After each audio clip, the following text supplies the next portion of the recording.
So I'm here with Holly Brennan today. Have a look at the smile on her face. I've just told her the lovely things that Jay had been telling me about her before I did this little interview. And Holly's salon is called Reaper's Hair and Beauty. Reaper's Hair and Beauty. And whereabouts are you, Holly? Numurkah, Victoria. Northern Victoria. Northern Victoria. And so Jay looks after you? Yes. Yeah. Jay hasn't been to your salon, has he? He's only ever... Yes, once. He has once. Okay. Once. Right, very yeah. good. So how long have you been mentored by Zing? Just over 12 months, about 14 months. 14 months, yeah, okay. Yeah. You've had some incredible changes in that time. Yeah. It almost, at times, it feels like a long time, and also it feels like the shortest time. So what's been your biggest learning? If you were telling someone else who's thinking about going down the path of being really open and honest about what you need to do, what would you like to tell someone? What has been your biggest, I didn't have any idea and now I know that? Actually, the biggest thing that I've got from Zing is confidence. And trust, the confidence to trust my gut. A lot of the time I've always lent on my team. So if I wanted to do something new or different, or, I would always rely on the team's advice, but that still doesn't necessarily give you the confidence to do it, because you are the steerer of the ship. So to have a business coach means they just give you that confidence, that confirmation of, yes, that is a good idea, go for it, The other thing I love is Jay never says no, he just says, but what about this? And in that sentence you go, okay, yep, it's not a good idea anymore. So yeah, it's really good because, you're almost, you're never told what you can and cannot do. You're just taught how to think about it properly, how to think it through. Yeah, very important. So that there's still your ideas, like there's still my ideas that I'm doing, but just getting that coaching to think it through so that you can work out whether it is a good idea or a bad idea. That's the biggest one for me. There's a book that you would love. It's called The Road Less Stupid. And you should write that down because it's fabulous. You can listen to it. It's an audio book. And it's by Keith Cunningham. And he talks about critical thinking time. And he says every shit idea started out as a good idea. And if you put enough critical thinking time into things, it'll stop you from doing stuff. And so we often say we protect the salon owner from themselves, because often we start things and go, oh, that was such a dumb idea. And then what you've done is you've really unsettled your team by going halfway through something and then going, nah, don't do that. We're not doing that. No, that's no good. We're not doing that anymore. And they're still on section 1 and you're on section 14 of the document. That's exactly right. Because the other thing that's worth a mention is we went to Hair Expo and I actually sought you out, Lisa. Because your book, this is funny, but I've got a photographic memory, and your book cover in its simplicity, I always remembered. And what I wanted was to buy your books. So I found you, so it was just lucky that you were there really too. Found you, was just there to buy your books, and you were so friendly and easy to talk to. Now that I really know you, I'm actually quite starstruck when I get to talk to you, but on the day you were just so friendly and you just listened. It's nice to be listened to and not spoken to. It's a big difference. And you said, read my books and see what you think, but I'd be interested in sitting down with you and having a chat and seeing if you actually want to be coached. And so I was seeking a coach, but for me, I was like, I'm just going to get some books and I can remember your book, and then I'll look into coaching. But I basically got that all in one sitting with you when I met you at Expo. But the interesting thing is I'd had my salon already for nearly 5 years. And 2 years previously, I had my first son. And I'd had the salon for 2 years. I was doing all the amazing things I wanted to do with it. I had all my marketing set up. I had what I thought was a great team. Then I fell pregnant. The day my son was born, 2 girls resigned and one had to have major surgery twice. So she was gone for a whole 6 months. And so my first son was 3 weeks old and I was in the salon full time. So I was a mess, in the mind, basically, because I was just trying to get clients done. So I lost a lot of clientele because I couldn't manage them all. I had a team of 5 and now it was me and an apprentice that I literally put on just to help me because another team member was actually going on maternity leave. So I battled through till Christmas, and then in the new year, everything started to build back up again. My girl that was sick came back. The apprentice was an absolute star.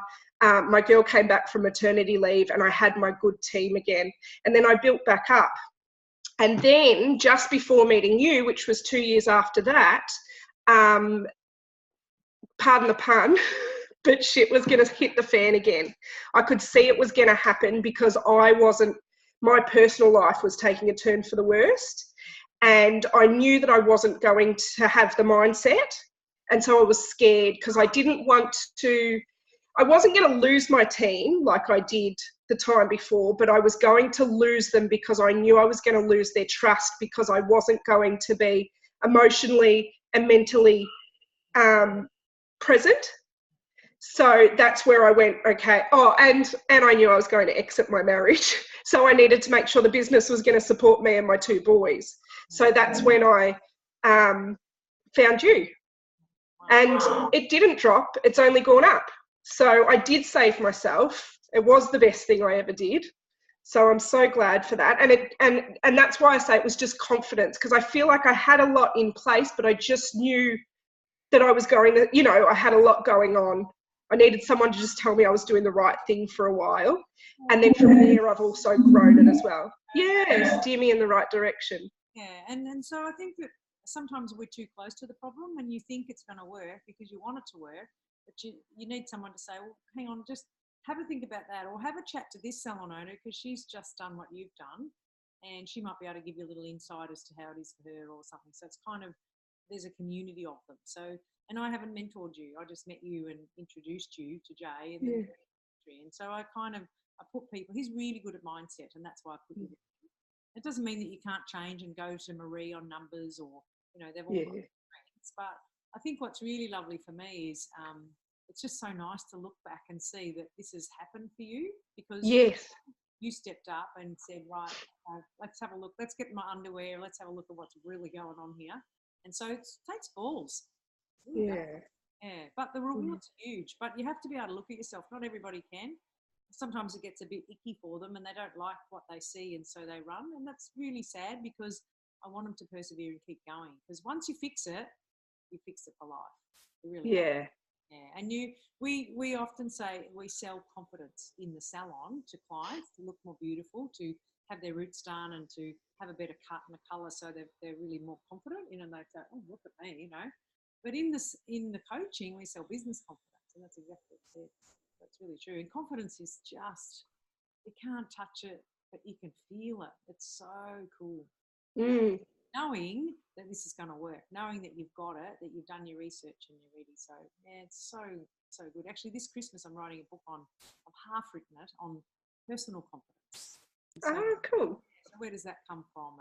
And I've got, I feel I've got a formula that would explain it to anybody as to why you're confident and why you're not confident. And so when you look at the 3 pillars behind that confidence, you just go, that makes sense. And for me, it was just, the light went on and I thought, I have to share this with people. This is really cool. So when you're confident, what happens?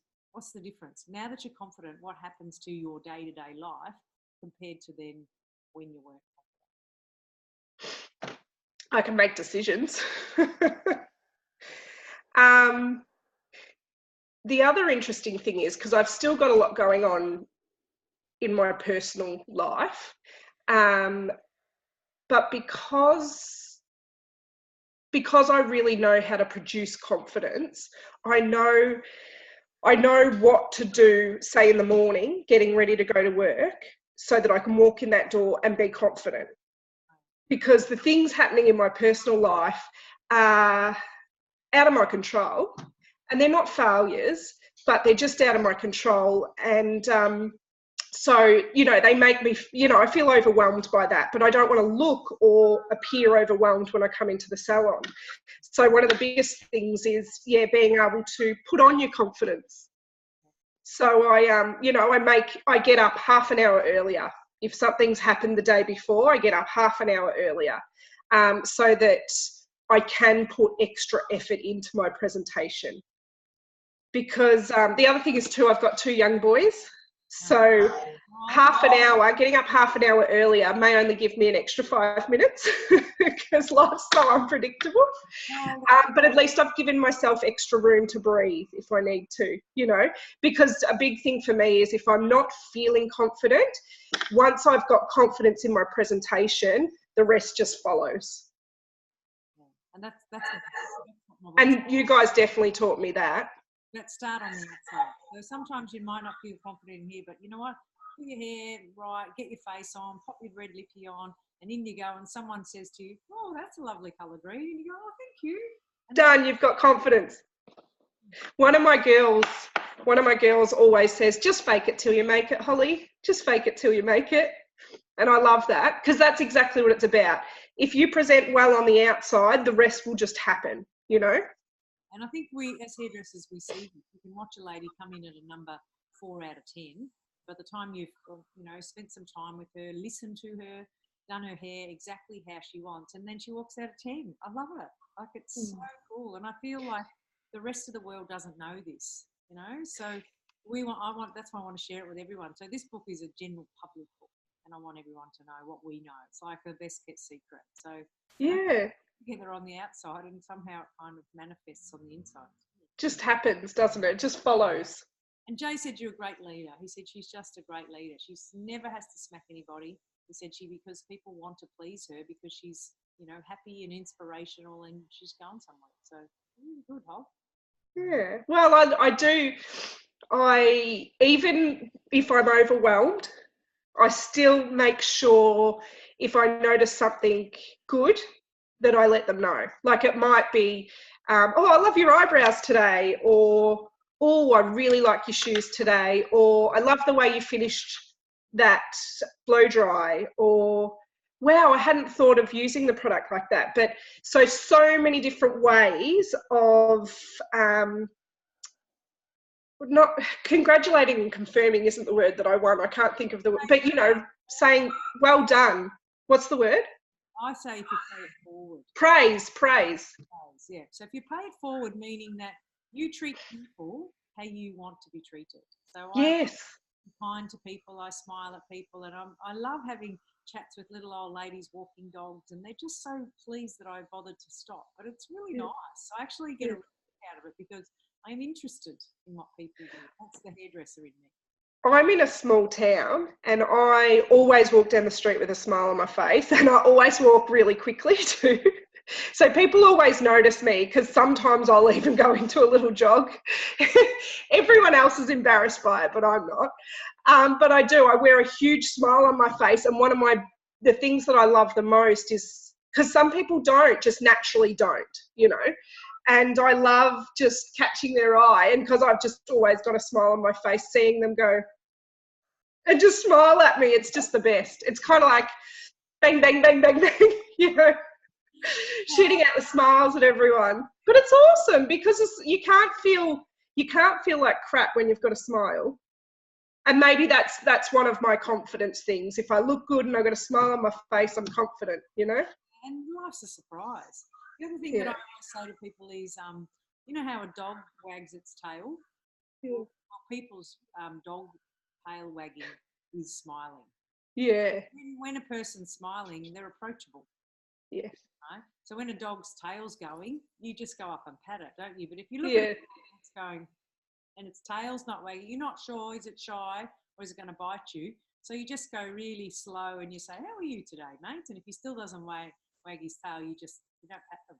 Yeah, head off, yeah. It's the same, only we smile at the front and the tail's at the back, but it's the same. So if you smile, like you look at little kids sometimes and they come up to you and they go, hello, lady. You go, hello. And other kids hang on to their mother and don't let go, you know. So I think we're lucky if we're born with that thinking. But if you take that the same into your business, it's sometimes going to be a shit sandwich. It is. But you can go, you know what? Okay, so the colour didn't work. The lady's really shitty. But the good thing is I can see where I could have trained you better. I can see where perhaps, you know, you don't have enough understanding of how strong the concentrates are. So that's my fault. And I'm sorry about that. But you know what? Let's refund the lady her $80. She's happy. Ask her to make another appointment and I'll be with you when you do it. So instead of it being a problem or a mistake, it's a lesson. So I'm thinking, wouldn't this be great to learn this lesson for $80, which means that you'll never have to learn this lesson again? Yeah. That's exactly how I think. Or you could go away saying, oh my God, she didn't even say she wanted it that red. She said this and she said that, and you could go and fight against her. What's the point? No. It is what it is. She's not happy. Whether she said it or not, it doesn't really matter. But that's a chance to teach someone better consultation skills. That's it. The next time, I'd like you to have a photo, right? Because you can say, is this too red? Is this red enough? Right? So people say I'm a redhead, am I? You know, I think a redhead is like a natural redhead is like a, you know, carroty colour. And then you've got red, which is really bright cherry, you know, 5s and 6 bases. And I'm a 4 base, you know, so red's someone's opinion. So if you say she's got red hair, it's pretty broad, isn't it? Yes. Right? But if you have a picture, you go, yeah, like Isla Fisher red. That's what she's like. Oh, okay. Now I know. My biggest lesson at the moment, because I have an apprentice that's got a lot going on, and so it's been interesting because I said I've got a bit going on in my personal life. It's so funny when I talk to her about some coping mechanisms for her, because I'm literally talking to myself when I talk to her, because any mistakes that she makes is because she hasn't been present in her consultation. You know, she's drifting off thinking about something else, and so all that's happened is she hasn't listened in her consultation. You know, and I say to her, that's not good enough. So what can we do?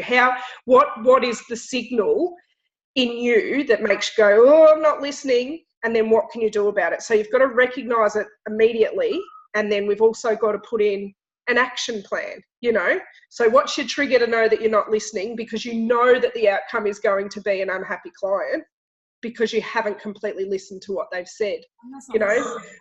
Not fair to the clients, not fair to the business. No. I actually had a mental health day the other day because it's something big happened, and I just thought, no, I can't afford to be doing clients because I'm not going to be present, and I'm going to make more mistakes, not mistakes, but undoing than I will good, because you undo things when you're not present for your consultation. You undo all the good groundwork you've done. And it's really damaging on your business. It's not even about the result. It's about the not being present. They know you're not. If you're drifting off somewhere else, that client that the last visit you were so tentative with and so there, if then you're just not quite there, doesn't matter. You're probably doing the same colour you did last time, or they trust you completely. So you don't even really talk about colour when you do a consultation. You more talk about how they're styling it, how it's getting managed at home. So your results can still be good, but if they notice that they're not number one for that 15 minutes or even the whole appointment, then that's big damage to your business, you know? Oh, good. So, yes. So one of the girls said to me, I love it, Holly, you're leading by example. And I said, I hope I'm always doing that, aren't I? But yeah, I just said, I've got to take a mental health day. I'm sorry, guys, but I've got too much to do. And I still came into the salon and I sat in my office all day. I just knew I wasn't going to be present for the clients, and that's not good enough. Well, yeah. Soon this will all be behind you, and you can just get on with building your business and working less hours and creating, because you're a great leader, and that's really important. And I think for some people it doesn't come naturally. It does for me. I'm a better leader than I am a task doer. You know, give me little things to do, and I'm going, oh, what else can we do? Got anything else that's more exciting? So Yeah. I'm a big picture person. I'm not even allowed to touch the documents in the Google Drive because they said no. She touches things and she moves them around, and I'm being dragged. So, That's exactly why I bought a business, because I do like leading, teaching, all that. Yeah, I'm not very good at the money side of things because it just bores me. It's not interesting. No, stop telling yourself that. We have. So I need to. Yeah, I know. Actually, we had a guest speaker yesterday, and that's exactly right. Stop saying that, because that's what it's going to be if I keep saying it. But I've just got to get off my butt and actually book in some time with Marie. Yeah. There's a number. And I have mentioned it to Jay, because I reckon I'm nailing everything else, but maybe it's time to stretch yourself a little bit. The numbers are really exciting, and they actually set you free. And when you make a few tweaks here and there, and you go, what if that was $20 more? The average dollar sale was $20 more, and you go, oh my God, that is really good. Now I can afford a cleaner, or now I can afford now we can go to the training. Now we can do that. So it's really cool. So I will challenge you on that. But well done. Thank you for your time today. No worries. Thank you. My pleasure. I'll just switch off the recording. Hang on.